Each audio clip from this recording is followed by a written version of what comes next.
యేసుక్రీస్తు నామమున ఈ కార్యక్రమమును వీక్షిస్తున్న మీ అందరికీ శుభములు తెలియజేస్తున్నాను. విజన్ క్యూటీ ఫెలోషిప్ వారి యేసుతో ఏకాంత సమయం ఈ క్వైట్ టైం కార్యక్రమానికి మిమ్మల్ని ప్రేమతో ఆహ్వానిస్తున్నాను.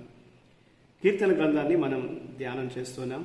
ఈరోజు మనం ధ్యానం చేసే కీర్తన 8వ కీర్తన. ముందుగా మనం ఈ కీర్తనలో మొదటి 4 వచనాలు చదువుకుందాం. యెహోవా మా ప్రభువా, ఆకాశములలో నీ మహిమను కనపరచువాడా, భూమి యందంతటా నీ నామం ఎంత ప్రభావం గలది. శత్రులను పగతీర్చుకుని వారిని మాన్పివేయుటకై నీ విరోధులను బట్టి బాలుల యొక్కయో చంటి పిల్లల యొక్కయో స్తుతుల మూలమున నీవు ఒక దుర్గమును స్థాపించి ఉన్నావు.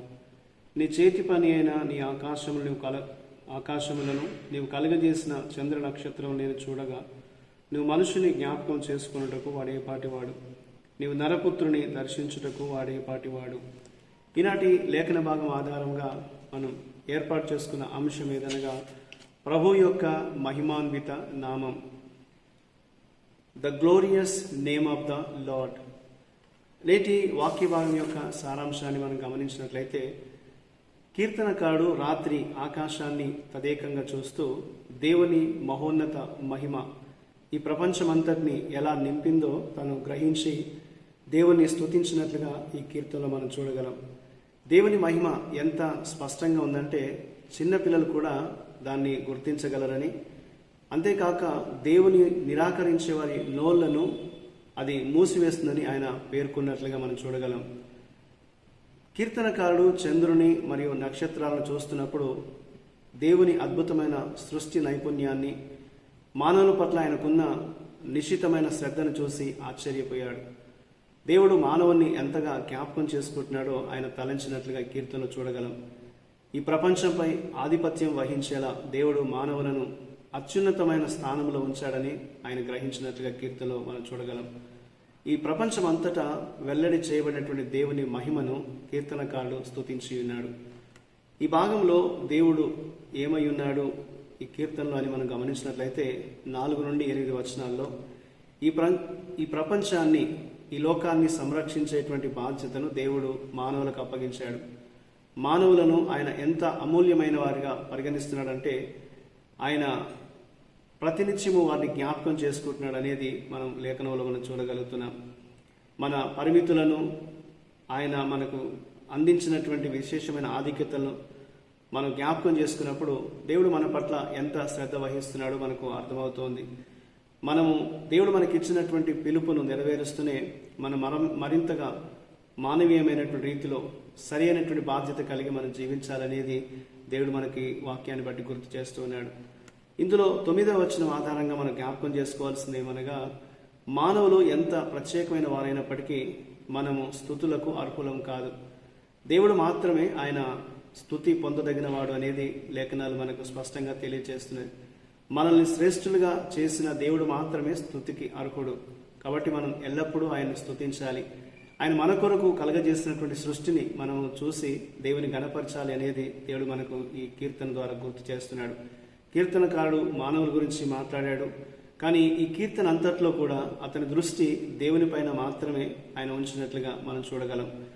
మన జీవితాలు నింపేటువంటి ఈ ప్రపంచం మరియు ఈ ప్రపంచంలోని అన్ని సంఘటనల్లో మనం గుర్తుంచుకోవాల్సినటువంటి ఏకైక విషయం ఏమనగా, ప్రభు అయిన యెహోవా నామం మాత్రమే.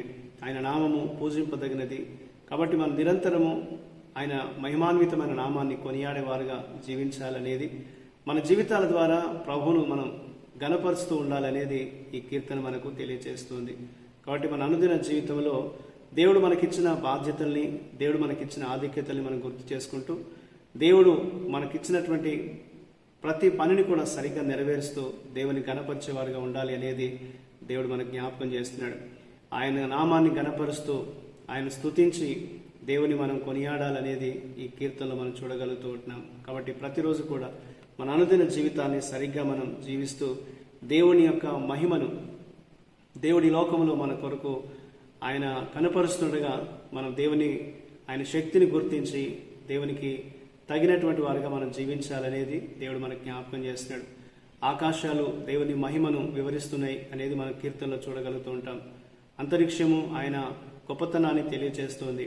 కాబట్టి దేవుని గూర్చినటువంటి ఆ గొప్పతనము ఈ లోకంలో మనకు తెలియచేయబడుతుండగా దేవుని యొక్క శక్తిని మనం తెలుసుకొని దేవుని గణపరిచేవారుగా, ఆయన మహిమపరిచేవారుగా మనం ఉండాలి అనేది, ఆయన మహిమాన్విత నామాన్ని నిరంతరం మనం కొనియాడేవారుగా ఉండాలి అనేది ఈ కీర్తనలో మనం జ్ఞాపకం చేయబడుతున్నాం. ఆ రీతిగా మన అనుదిన జీవితంలో దేవుని జ్ఞాపకం చేసుకుంటూ మన బాధ్యతలు సరిగా నిర్వర్తిస్తూ మనం జీవించే కృప దేవుడు మనకు దయచేయనట్లు దేవుని సహాయం కోరుతూ మనం ప్రార్థన చేద్దాం. మా ప్రియ పరలోకపు దేవ, మీకు వందనాలు చెల్లిస్తున్నాం. మేము మీ దృక్పథాన్ని, మీ చిత్తాన్ని, మమ్మల్ని సృష్టించడంలో మీ యొక్క ఉద్దేశాన్ని ఎప్పుడు కూడా మర్చిపోకుండా ఉండటకు మాకు సహాయం చేయండి. మా ఎడల నీకు కలిగి ఉన్నటువంటి ఉద్దేశాన్ని నెరవేర్చే విధంగా మేము జీవించడానికి సహాయం చేయమని, మీ చిత్తాన్ని బట్టి మమ్మల్ని నడిపించమని, మీ నామానికి మా ద్వారా మహిమ తెచ్చుకోనమని యేసుక్రీస్తు నామమున ప్రార్థిస్తున్నాను తండ్రి. ఆమేన్. ప్రియులారా, మీరు సమయం తీసుకొని ఈ యొక్క వాక్య ధ్యానాన్ని విన్నందుకు మీకు ప్రత్యేకమైన వందనాలు. ప్రతిరోజు మీకు అందించబడుతున్న ఈ అనుదిన ధ్యానాలు మీకు మేలుకరంగా ఉన్నట్లయితే మీ అనుభవాల్ని మాతో పంచుకోవాలని కోరుతూ ఉంటున్నాను. ప్రభు కృప మనందరికీ ఎల్లప్పుడూ తోడయుండి కాపాడును గాక. ఆమేన్.